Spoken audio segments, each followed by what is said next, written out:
Carolina never out of the game here. Chatfield, he'll get it. Ehlers scores! What a play, Shane Gostisbehere to Nikalaj Ehlers. And it's a 2-1 game. And then Gostisbehere up for Kochetkov, who puts it right on the blade. Here comes Jarvis on Ersson. Jarvis shoots. He scores! Oh, what another phenomenal move. Seth Jarvis. Brink, he'll pick it up. He'll slow down as he crosses over the Canes' blue line. Top of the circle. Now he goes in fast. And Kochetkov! He knocks it away. Blake coming in on Ersson. On the forehand, back and forward. He scores! Jackson Blake wins it in the shootout. And the Canes get the extra point, and they'll take a 4-3 victory here in Philadelphia. Shootout Kings, I guess. Hi, everyone. It's the Canes Corner Podcast. I'm Adam Gold. There's another fun game.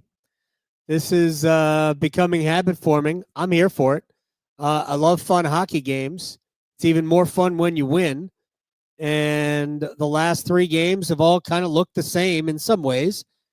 Carolina's given up the first goal. Tonight they gave up the first 2 and rallied. I mean, they were so much better than Philadelphia in the last 2 periods.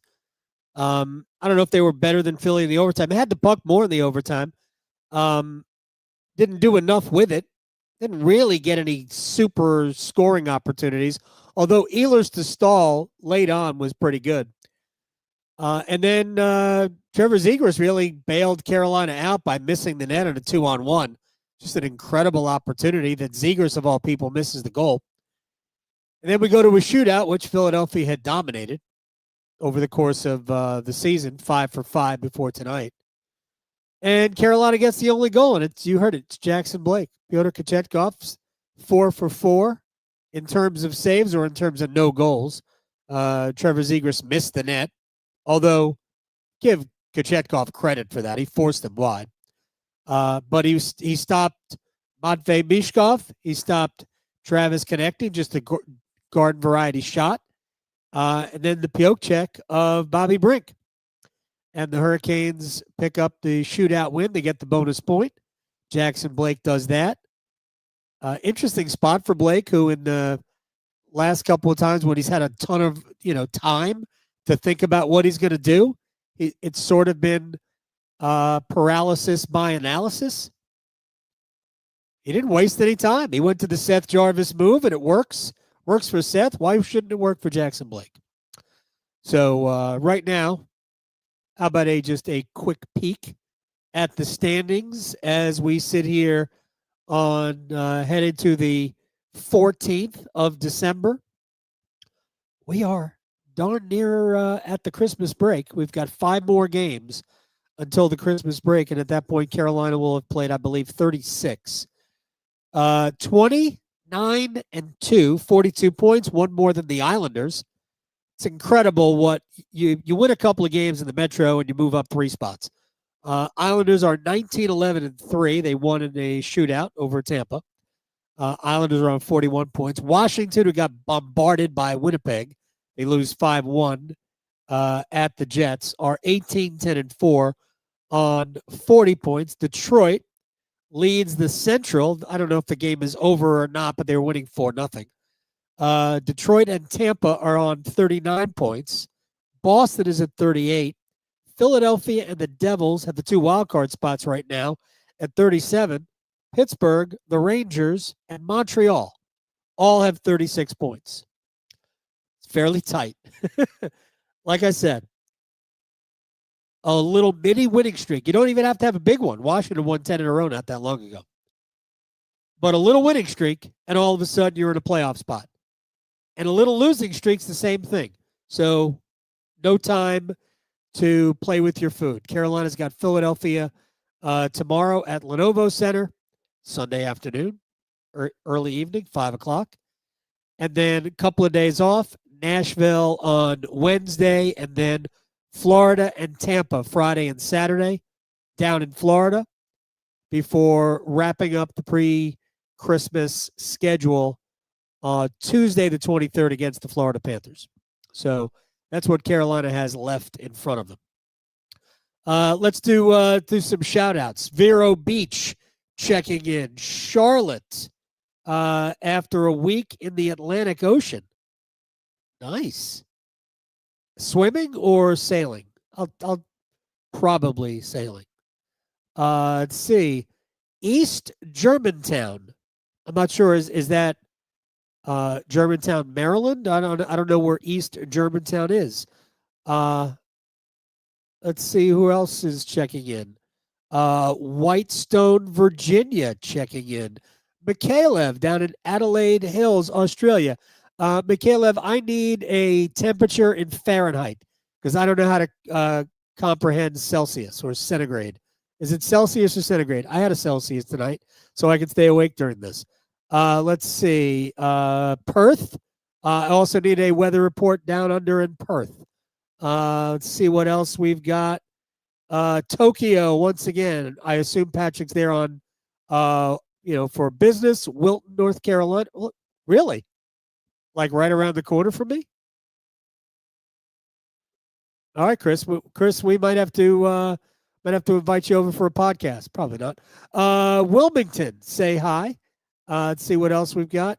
Pyotr, yeah. We're all in love with Pyotr Kochetkov. All right, so there we go. All right, let's get to some things here. And if I get a weather report, Dunn, North Carolina, although it says Dunno, but I don't know what it really means. All right, let's get to the game tonight, and we'll move on from the shoutouts for now. Remember when Carolina couldn't win a shootout?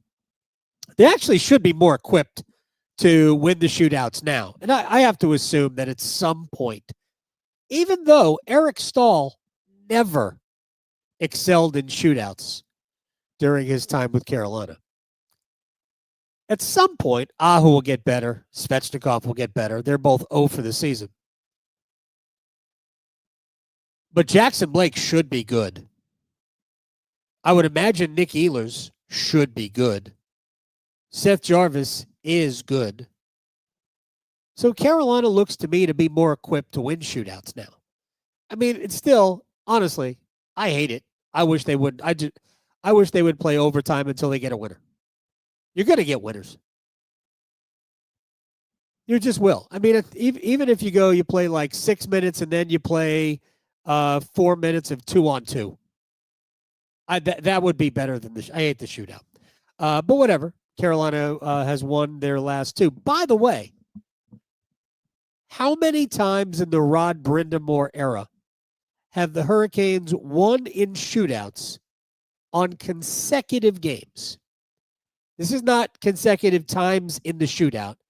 Consecutive games winning shootouts. How many times do you think that has happened? I will give you your answer in just a little bit. Carolina's 3-1 in the shootout. Remember, they won in Colorado. Frederick Anderson was the goaltender for that one. Then, of course, they won last night in Washington and tonight in Philadelphia. All 3 shootout wins on the road. The shootout, and I think the shootout loss is also on the road, right? In Minnesota? I think they lost at Minnesota in a shootout. That's those are their no shootouts at Lenovo Center. I'm happy about that.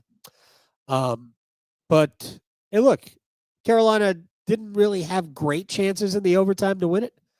And we could talk about, some of the only disturbing part of the game, other than giving up the tying goal after Seth Jarvis scored 23 seconds later. We'll talk about that.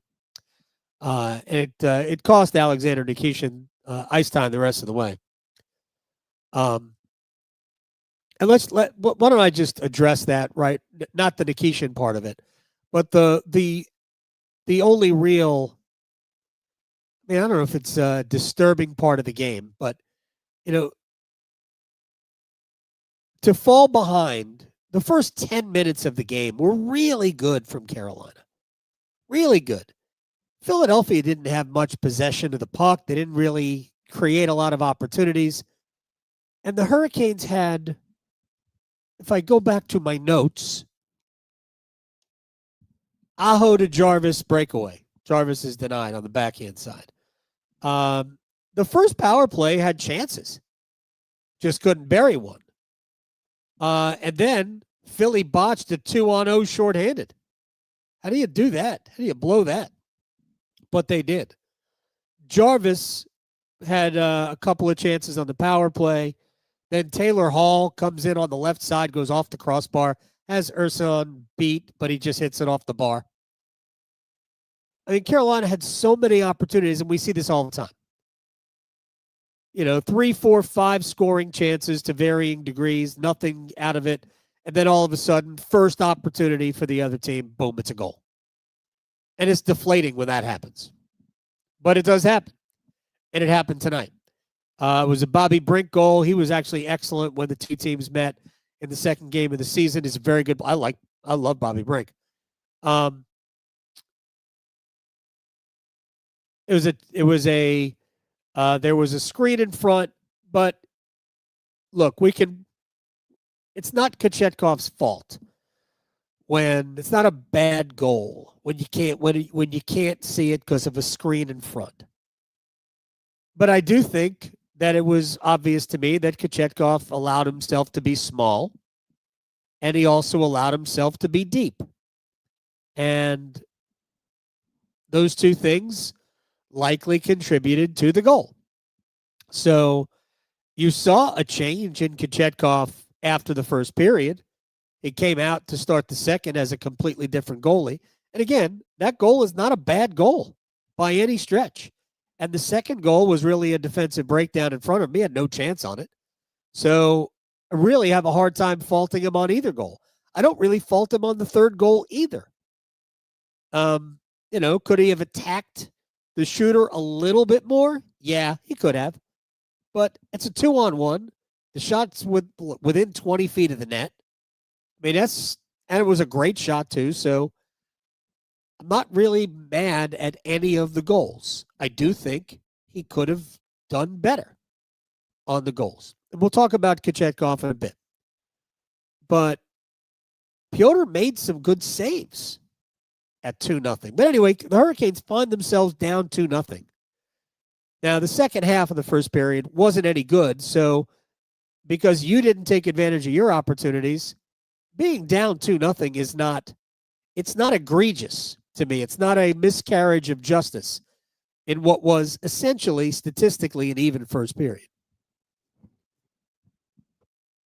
Because Carolina should have scored a couple of goals. So maybe it should have been 2-2. But it was 2-0 Philly. But from the second period on, Carolina dominated the game. Absolutely dominated it. They allowed 2 shot attempts. 2. In the third period. 2 shot attempts. You go look at the numbers at Natural Stat Trick. Unbelievable. Carolina had the puck basically the last 40 minutes of the game. Now we could be upset that they didn't generate more offense out of it. Only getting the Jarvis goal in the third period might have been that's kind of a so you didn't get the most out of it. You're certainly not an efficient scoring team, but Carolina's never been in a super efficient scoring team. But we should be getting to a point now where the goals, we should be able to take advantage of some of these. It's a lot of skill. And I do think that the game will continue to slow down for the Stankovens and Blakes of the world. And Aho's got to be better offensively.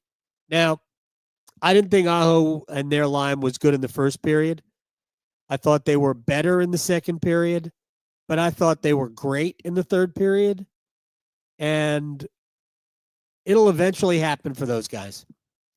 So I'm not going to be too upset about it because Carolina is winning enough right now to make it work. But I promise you this. If we see an Aho and or Svechnikov scoring binge, and we can throw Jarvis in the mix, although he's scoring goals like crazy. He's got 18 goals in 31 games. So he's on about a 49, almost a 50 goal pace. Yep, that guy. So, but if you see Aho and Svechnikov go on a scoring binge, Carolina's going to rip off a ton of wins in a row. I went back and looked at it. Last year, Aho didn't have any real long torrid stretches. He had like 3, 4, 5 games in a row that were big. But 2 years ago, he had 2 stretches of 12 games. One, he had 24 points. The other, he had 20 points. And Carolina went 17, 3, and 4 in those 24 games combined. 17, 3, and 4. Now, nobody's complaining at 29 and 2. But we haven't seen that from Aho yet. We've seen a lot of good play, and we've seen a lot of good play from Svechnikov, but we haven't seen the scoring bench. And frankly, we need to see it at some point. But if he wants to wait like Svechnikov did last year, if Aho wants to wait till the playoffs, I'd be okay with it. But you got to promise me that it's coming, Seabass. Okay? Do we have a deal? Good. Let's talk about Seth Jarvis. His 18th goal of the season. I thought a couple of weeks, maybe a week or so ago, Seth's game was, his game is always excellent, but, he just didn't play well a few games in a row. Snapped out of it, he has. 18 goals. He's all over it. He had so many opportunities to score. The goal in the third period, shouts. Like, I actually think that was a 3-zone goal, because that really started behind the net. I think Sebastian Aho made a really good defensive play in the right corner to the, if you're looking out from Carolina's goal, to the right of Kochetkov. And then Gostisbehere to Svechnikov to Jarvis. And he almost didn't tuck it in, but he tucked it in. That gave Carolina the 3-2 lead. Remember, they were down 2-0 in the first period. But Jarvis is 18th. He makes so many good plays defensively. He's an excellent penalty killer. He's going to be on the Canadian Olympic team. Whether or not he's in their starting dozen forwards, they're loaded, and you've got Celebrini and Bedard that are pushing for spots. They weren't on the Four Nations face-off team. So we'll see, if there are guys who are not playing as well, Braden Point, who are going to get spots anyway. It's going to be difficult. I know you're obviously going to carry more than the normal 12 or, one extra forward. You're going to carry a lot more extra forwards than that. But I wouldn't be completely surprised if Jarvis didn't play every game at the Olympics. Although if I were John Cooper, is Cooper the head coach? Jarvis would be in my lineup every night because of everything he gives you aside from just offense, because he can play whatever game you want. He can grind it. He can check you. He's obviously a great penalty killer. And he just plays with reckless abandon. I cannot wait to watch him in the Olympics. So Jarvis, once again, outstanding. Jackson Blake played 21 minutes and 25 seconds. That's the most among forwards. Granted, I think he basically stayed on the ice with both power play units both times.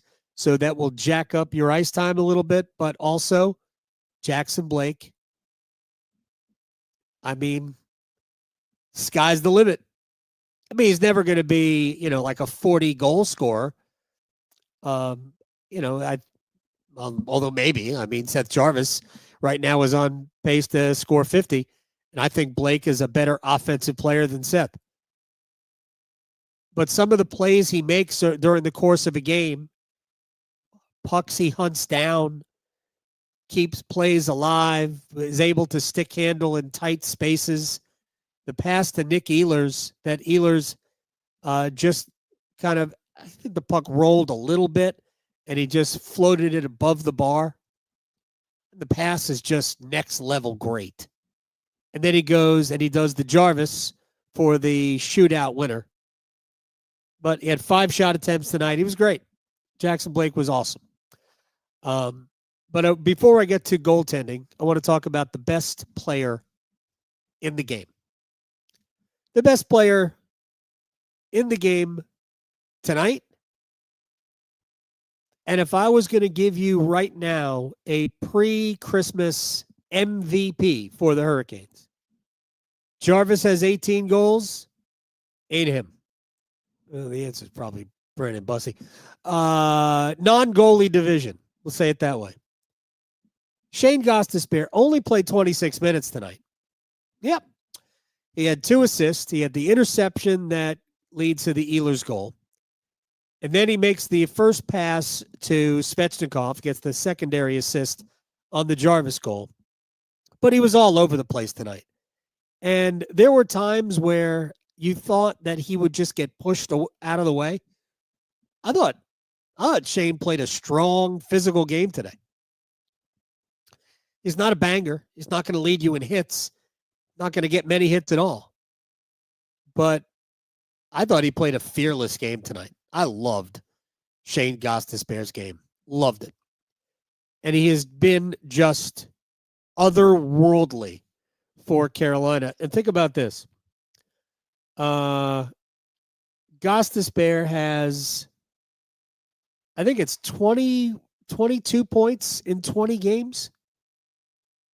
What does Shane have? Let me tell you what Shane has this year. And we're going to add 2 assists to it. Gostisbehere has 22 assists in 21 games before tonight. So not assists, points. So now he's got 24 points in 22 games. He's a plus 11. Again, Rod Brindamore isn't putting a non-defensive defenseman on the ice for 26 minutes. He by far led Carolina's blue line in ice time. By far. He was absolutely tremendous. So at the end of the day, Shane Gostisbehere has been, in terms of skaters, he's been their MVP. It's been amazing.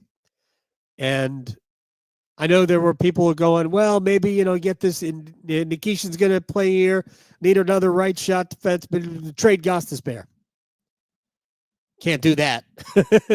Can't do that. I mean, there's more of a chance that they extend him in the offseason. I think he's got this year and 1 more year left in a deal. I think that's it.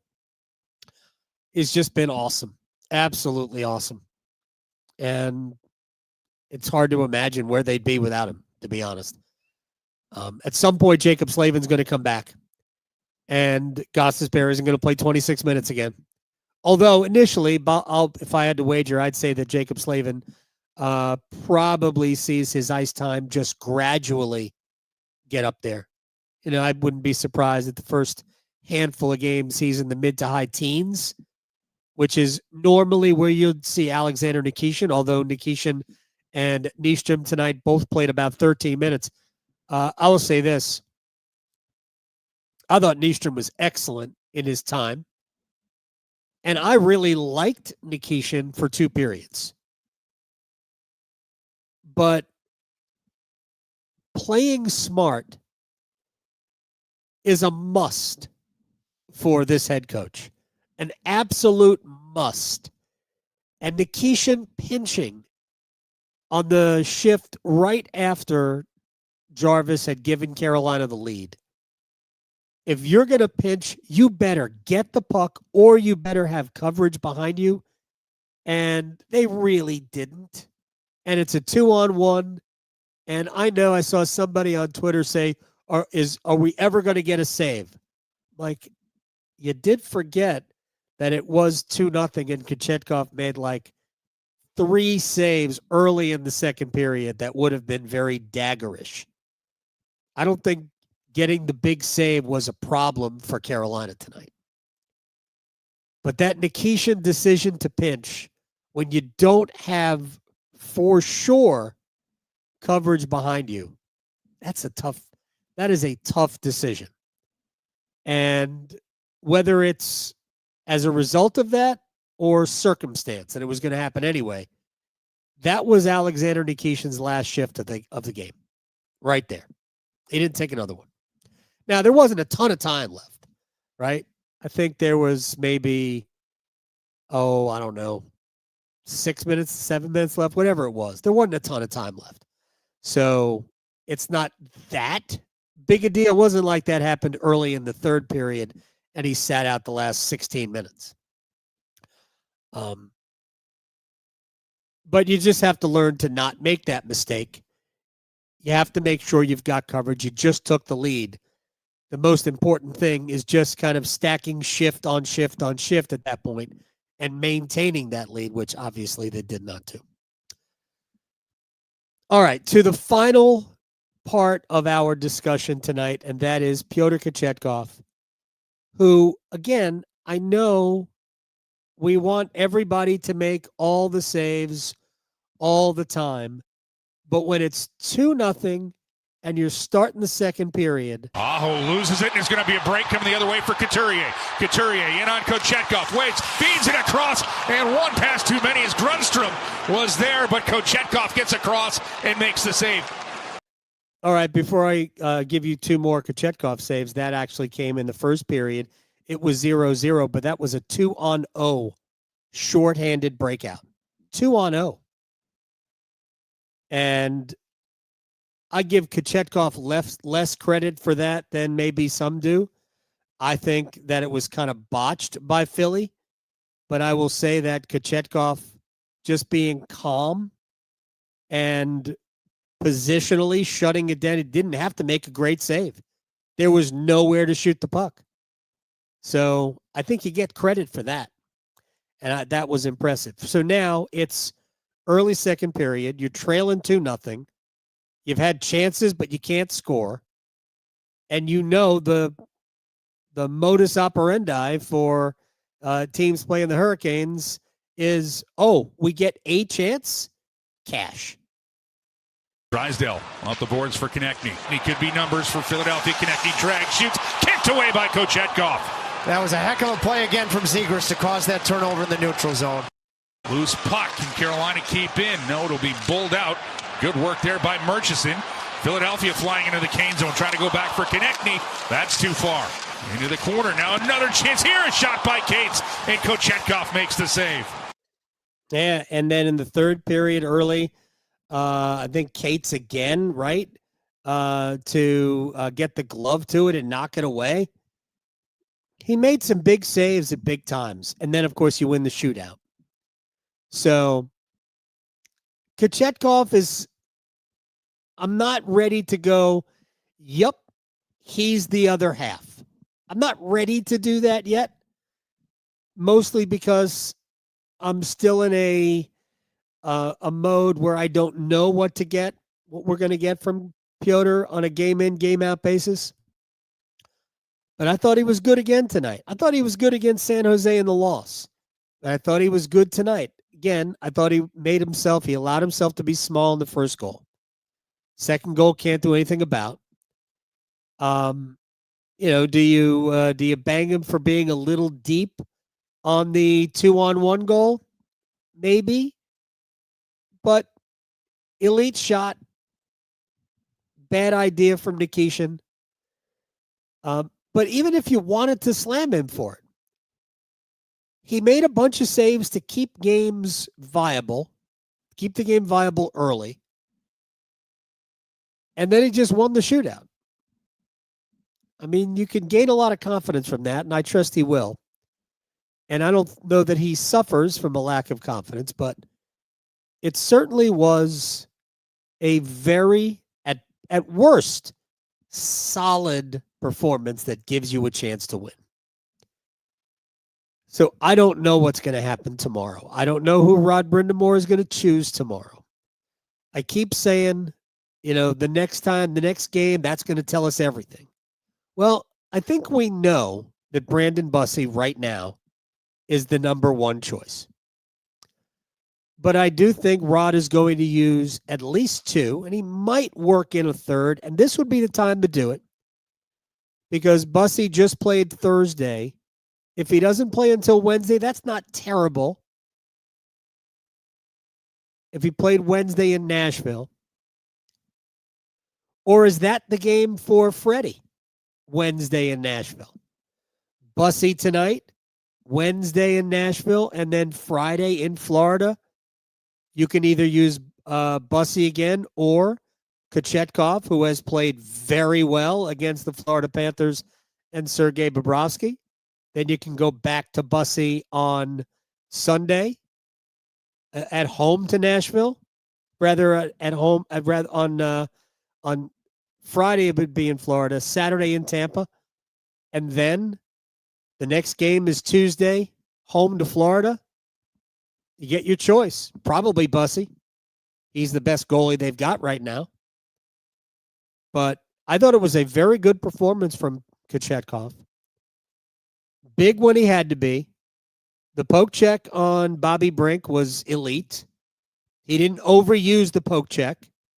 He didn't use it on Zegras. He didn't use it on Mishkov. He didn't use it on Konechny. Konechny made it easy. Just a quick shot.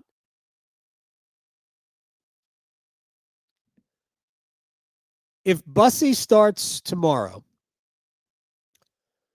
my guess is the only time Anderson is would start would be the game in Nashville. That's it. And then the last 3 games before the break would be some combination of Bussy and Kochetkov. And I said it before the Washington game. I said it before the Columbus game. I thought that the Washington game would tell us a lot about where the head coach's head is at when it comes to who's our best goalie. This team rarely rides 1, so it's going to be 2. And it'll occasionally be 3, but it'll be 2. They'll get the majority. And I would just say this about Freddie. If and when Freddie gets another opportunity to play, he's got to play well. There's just no other options. The margins in the division and the conference are too tight. Can't mess with it. But Kochetkov was good enough tonight to say, all right, I think he's the second half of the Bussy blank tandem. Right now, that's how I would do it. If you can get Freddie some time here and there, if somebody has a rough start, Freddie backs up, boom, he's in the game. But think about this, and I know people don't necessarily care, and I don't even know you have to. But because I recognize that these guys are all human beings, people with, varying levels of confidence at times. We don't have to go back very far to see Freddie starting most of the time. Bussy was just getting starts here and there, but he kept winning them. So at some point, this guy keeps winning. We got to put him on the ice. Well, Brandon Bussy right now is the number 1 goaltender. And if I had to guess, I would say that while I don't think Rod is 100% on board yet, I certainly think Kochetkov is, he's got a nose in front of Freddie, maybe even more than that. In a performance like tonight in the shootout doesn't hurt his cause at all. Doesn't hurt his cause at all. All right, tomorrow from Lenovo, we'll also talk about some of Carolina's best players that haven't really gotten going offensively yet, but that's tomorrow. Tonight, the Hurricanes win it 4-3 in a shootout. They remain top of the standings in the Metro and in the East. And we are brought to you by the Aluminum Company of North Carolina. If it is for the exterior of your home, you can find it at the Aluminum Company of North Carolina on Hamlin Road in Durham. No place like it. Sammy Hanna and his crew do a great job. You should check them out. All of your exterior home improvement needs or leads. We'll see everybody tomorrow after the Canes and Flyers for the second time in less than 24 hours. Wasn't that fun? I thought it was fun. Blake coming in on Ersson on the forehand, back and forth. He scores! Jackson Blake wins it in the shootout. And the Canes get the extra point, and they'll take a 4-3 victory here in Philadelphia.